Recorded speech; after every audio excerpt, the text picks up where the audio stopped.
All right. Well, your book, Songs of Blood and Sword, is a memoir of your life with your father, as well as an attempt to provide a more objective view of all the events in that life. What moved you to write such a story? Nowadays it can be considered quite controversial. What is it that motivated you? Yeah, well, several things, but largely, I suppose, because it was important to break the cycle of silence. And for a country that has such a phenomenal history of violence, what seems to accompany it is the silence. We're not allowed to talk about it. And so it keeps happening. It was important for me to resist that, but also it was one of the last promises I made to my father that I would tell the story. And it took me a long time to feel able to do it, but it took a good amount of years actually. But I hope it's a faithful account of the world we grew up in. Now, the name Bhutto comes with it's become almost synonymous with Pakistan. And, the name's fame almost, you can almost say it stems from the many controversial deaths in the family. Now, it seems like you've paid a huge price to be close to power. I mean, how do you manage your own position within that dynasty and how do you handle all that entails? Yes, power transforms this family. It destroys this family. I suppose I reconcile that history with making sure that we live differently. So when it comes to dynasty, I just simply don't believe in it. I think you have to choose whether you're going to perpetuate dynasty or democracy. They don't go together. One is exclusive, one is inclusive. And I think most Pakistanis feel that way too. It's incredibly frustrating to have 180 million people subject to the will of one family. So I hope that being able to talk about this is something that gets that conversation started, because we've had decades of this. We've not seen anything productive or progressive. Now,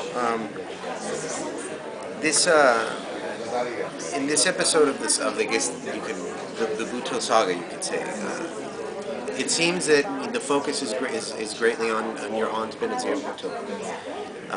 You hold her responsible for all that's gone wrong in the dynasty, and would you consider that an audacious statement? It's peculiar because there is a Benazir who we watched in Pakistan, there is a Benazir who people watched.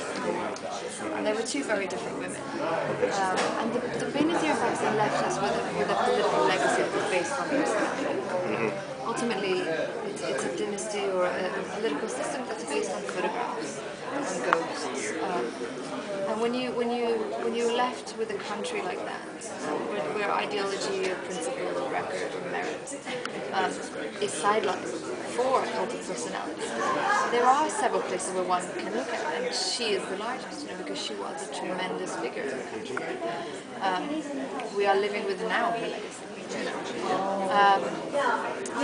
Certainly I think it's audacious, but perhaps in different places, maybe it's audacious here because that's not the Benazir people are familiar with.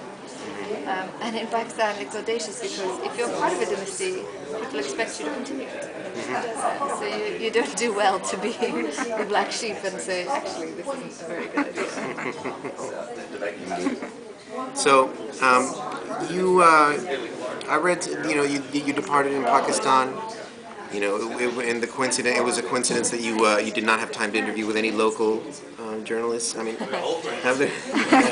Yes. Are there members of the present government that try to deny your accounts? Is it something? Yes. Well, we launched the book in Karachi, and then I went off on the book tour. And I have spoken to some. I mean, I did an interview with a political magazine. I did 2 or 3 actually, maybe, since the book came out. But this is a government in charge that's based on the blood of my family. It's based on the blood of this dynasty, and they don't take kindly to criticism, especially from someone who is actually a part of the family. Yeah. And it's also, I spoke very critically about the army in that sense. These topics are verboten. You're not allowed to speak about them in the country. I hope that people are able to read it on their own. They're able to take their time with it. Philip Pullman, who's a great writer. I heard him speak recently in England, and he said, he was asked about the controversy in his book and how did he feel about it, and he said, well, look, he said, writing is a tyrannical exercise. I'm in charge, and I do it. He said, reading is democratic. I can't influence how you read. So I hope that at least the process of reading the book in Pakistan will be democratic. That's cool. Now, have you thought of being a presidential candidate in the future? Ooh, no. I would have to be, it would be, not only, I think, reckless personally, but it would be dangerous for the country to continue that cycle. So I've always said that my position remains firm outside of power politics or parliamentary politics. And I am politically, all of what I say is political, what I write is political. But I have a freedom to speak openly because I'm not part of the system. And I wouldn't trade that. Now, you in your book, you have a vivid impression of the corrupt world of Pakistani politics. Do you foresee some changes in the near future?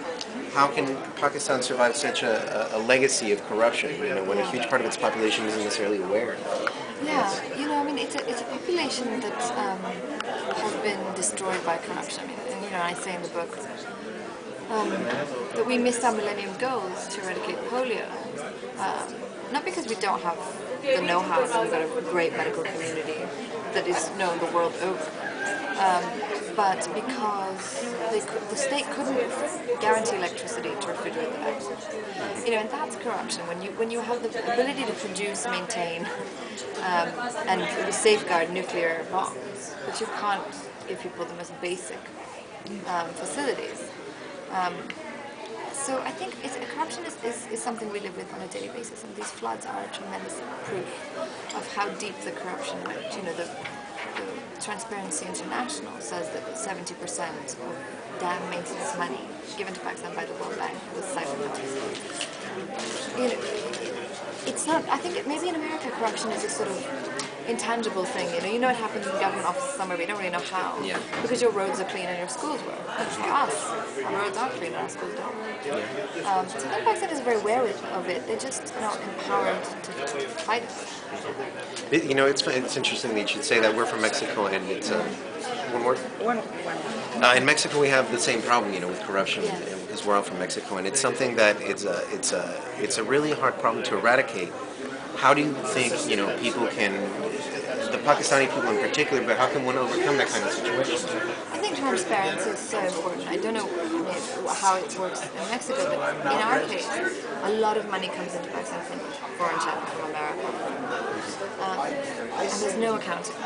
Because the people are not empowered, they cannot say, I'm sorry, where's the receipt? Where did the money go?